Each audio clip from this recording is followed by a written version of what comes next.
What's going on, everybody? Welcome back to GmiasWorld. So what's going on right now is EA Sports has just released new flashbacks. I know many of you guys saw that Derek Carr, and being that I am a Raiders Steam team, all of you guys probably assumed we would give him a shot. We're not going to do that. Although he's a field general, he's not even better than Gannon. And like I said, we went with the whole Michael Vick situation. I'm going to get to that in a second. But before we go into that, I'm going to show you guys pretty much their 94 overalls. In my opinion, they're trash, but that doesn't matter though. If you can make something out of these cards, feel free to go ahead and do so. You know, my preference is my preference. If you enjoy something, go ahead and do what you got to do. But I'm going to let you know right now, none of these cards are out here ringing bells in prison cells. All right, so we're going to go ahead and take a look at them real quick, give you guys a quick assessment of what's going on, and then we'll go from there. So look, pretty much 94 Derek Carr, he's right there. Somebody, I don't know if anybody's going to buy, maybe for training, you guys can go ahead and grab him and see what happens with that. But looking at his numbers, I don't believe, based on what you guys told me, that he can get Gunslinger and Hot Route Master at the same time. Even with all of that, the numbers are very, very, like, trash, if we're being honest. But it isn't for everybody that has super OP teams. That's the thing that I want to make sure that we're clear with. A lot of you guys are like, yo, Gmia, bro, these cards are trash, and I agree with you. But somebody that's starting out and starting to understand the game, this card can be relatively good for them. It's just that we play the game, we know what's going on, we get all the free cards, we're always involved. A lot of you guys are MUT level 90 and you only get to an 80. You guys are psychos. But we have to understand, we have viewers from all realms of, pretty much MUT levels and, overall ratings. So if this card is cheaper for you and you can afford it with your Raiders Steam team, go ahead and grab him. For me, I don't think he fits what I'm doing because he just doesn't. And I know that Rich Gannon is better just off the rip with the numbers. So what you could possibly do is invest in Rich Gannon, try him out, even though a lot of you guys, so many of you guys are agreeing with me, like EA did something to the game and Rich Gannon is just selling. He is just absolutely selling all the time. So because that's the case, I just wanted to make sure everybody understood what was going on with that card. LaMarcus Joyner, if you guys were looking for a free safety hybrid, I don't think many of you guys are. 92 speed, low level. I don't see a power-up icon on him, so, obviously you can't do much with the speed unless he's on a theme team. Do you want to go that route? That's up to you. I think the card is not deep. I just think, dude, nah, he ain't gonna make my roster. I don't care what he's doing. Jason Pierre-Paul, it is what it is. Whatever you want to do. He is a power-up card, all right? Does that really mean anything? No, but 88 speed on a theme team, it could work. You know what I'm saying? Like, it could actually work for you. So it all depends, because remember, finesse move doesn't mean anything this year. You could have a guy with a million finesse move, he's not going to do anything. And they probably tuned up the O-line a little bit more, because I've been getting absolutely no pressure. So I don't know what exactly is going on, but I can tell you for a fact it's something really weird. So I have a whole new game plan about what I'm going to be doing as far as how we're going to attack what's happening within the game, but we'll get to that later. But right now, if that card suits you, you go ahead and grab them. I think there are relatively, decent price cards. Ngakwe, let me find another one. Okay, we'll just use this one right here. Ngakwe, okay, somebody bought that? All right, GG's. Dude, I don't know what to do. Maybe you need training. Like, wow, bro, you never finished your training. Why would you do that, though? Why would you buy that card? Doesn't really matter. Let's take a look at him real quick. All right, attributes, 85 speed. He's another guy with huge finesse move, but he's a right end. All right, now, as far as the speed rushers, in my opinion, I don't think that this game is geared for speed rushers. I think it's geared for power rushers only. Because those are the guys that get the double or nothing. Those are the guys that just run right through your O-line and just have relations and do whatever they want. So, to me, I don't think that this is a year where you're going to get a lot of results from that. But if you guys are enjoying it, go ahead and do that. I think that that's the last card. Brian Bulaga. Obviously, if you're a Packer fan, you have him on your team. He's a stud. This guy's been a stud for a while. He's been in the league so long. His name definitely resonates. Everybody knows about him. So if you got a Packers theme team, it works out. If not, I don't know what his use would be. Because realistically speaking, right, if you go, look, he's a power-up. So he's going to get that 99 pass block. He's probably going to get that 99 pass block power as well. Even without a theme team, he's pretty decent. But you put him on a Packers theme team, he's going to be pretty solid. I really do think he's going to be pretty solid with that. So that's something that you guys can evaluate. He's also, 6'5", 314. He can work out a lot depending on the way that you run your offense. So I would absolutely 100% take a look at that and, see where you're going with it And you know, if it works out for you, it does. You know, it does. If certain cards are going to work specifically for your theme team, and that's it. And again, because I'm a Raiders theme team, a lot of you guys notified me, yo, new card, this and that. Really, really good stuff that's going on as far as that. With you guys getting at me, let me know as soon as EA posts something. Appreciate all you guys out there that's doing that.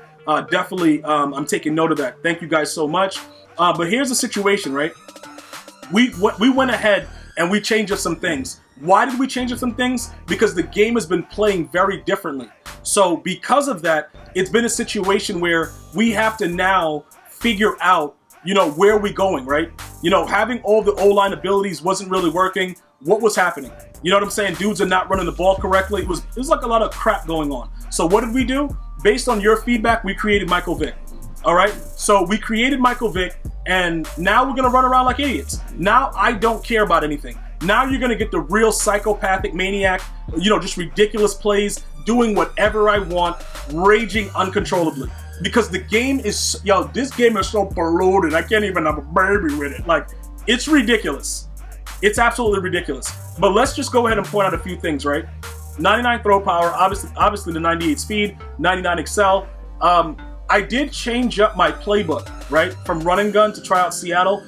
I love the runs that Seattle has, but I'm not really feeling it the way I was earlier in the year. I think they tuned this game to the point where you're going to have to do a lot of different things in order to be, you know, to be successful. Like, it's sort of like they revamped the game backwards, and now we all have to find something else to pretty much be able to do. So right now we're still deep in on Randy.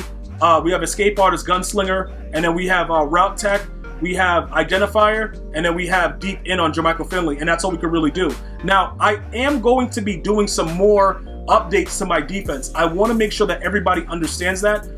Right now, I'm going to go ahead and change the team so that you got, the playbooks, so you guys can see what's going on, so that way you understand. The 4-6 playbook is not what it once was. 4-6 defense is actually something that it's really, really wild and savage. So I don't want to, you know, promote that. I don't want to make it something to where it's like, okay, definitely go after this, do that. I'm not going to do that. And also, we're going back to the run and gun over Seattle. Now, I do want to point out a couple things. The Seattle offensive playbook is actually really solid. I'm only changing it because this was the playbook that I was running prior to getting Vick, and I actually have really decent offensive plays in it. So I can utilize it and be successful doing it. Defensively now, when we went back to Miami, that gives us odd, it gives us wide, it gives us our 3-4. I don't know what we're going to do. I don't know what's happening. This game is really ridiculous, and there's so many, you know, cover 3 beaters, cover 4 beaters. There's a lot of things going on where you can't really do much. So I'm going to have to really reassess what's going on, because I also think that they nerfed mid-zone. So for those of you guys that are running around with mid-zone, like, yo, mid-zone is garbage. Because dudes were dotting me uncontrollably, and I didn't know what was going on. So it seems like you're going to be better off having Acrobat, to be honest, just because. And you're going to have to send everybody and just see what happens. I'm being extremely honest because I don't know what else is going on. I don't know what they're doing to the game. I don't know if they're going to stop doing what they're doing to the game. But I can tell you this, regardless of that situation, a lot of this game has changed. So what we're going to probably do is we're going to go back to probably running that 3-4 and just sending everybody, like I just said, and adjusting from the, you know, like the run stopper chems and stuff like that. Because the no outsiders, earlier on it was working very effectively. Now it does not. Now they actually let the guy run where he wants to go with that ability. So I'm actually going to start taking the abilities off. The big deal about Ted Hendricks is he doesn't actually get double or nothing because he's a run stopper archetype. So that's going to be a problem for the Raiders theme team. We could go and get another rusher and start to figure some stuff out. But I do have a lot of stuff that I have to change. Inside stuff also, you know, it's really a joke. You might as well take that off also and just go double or nothing, to be honest. But the no outsiders thing, we have to get away from it. It's absolutely 100% not working at this time. So we will be reevaluating our choices within the game, and we're going to reassess it. Because it's not just me. A lot of us are starting to experience facts like, bro, the O-line is just way too solid. And it might be tuned due to competitive gaming. Because what's going to be happening is we're going to be, you know, watching over the next couple days, the competitive Madden Bowl, right? So EA has been getting complaints about, you know, several different things that have been going on within the game that, you know, people are complaining about. You know, people have nothing better to do and they start complaining about stuff. And then what happens is EA has no other recourse but to just patch the game and just start destroying it. So we're going to have to take a look at some of the things that are going on. We will evaluate it further as we get closer to that time. But I just wanted you guys to understand what we're going to be doing in the meantime. All right, we're going to probably stay away from the, stay away from the no outsiders, and we're going to jump into the fact that we're going to be using more double or nothings and just sending everybody. You know, whether it's 3-3-5 wide, 3-4, whatever it is, we got to go double or nothing and just send everybody. And then whatever happens, happens. That's pretty much what the goal is going to be. So you guys, I will keep you up to date with everything that I'm doing as we get closer to that time. And that's pretty much it. I want to thank you guys and girls for watching. Hopefully you're having a great day. I'm going to see you guys and girls next time. One love, y'all.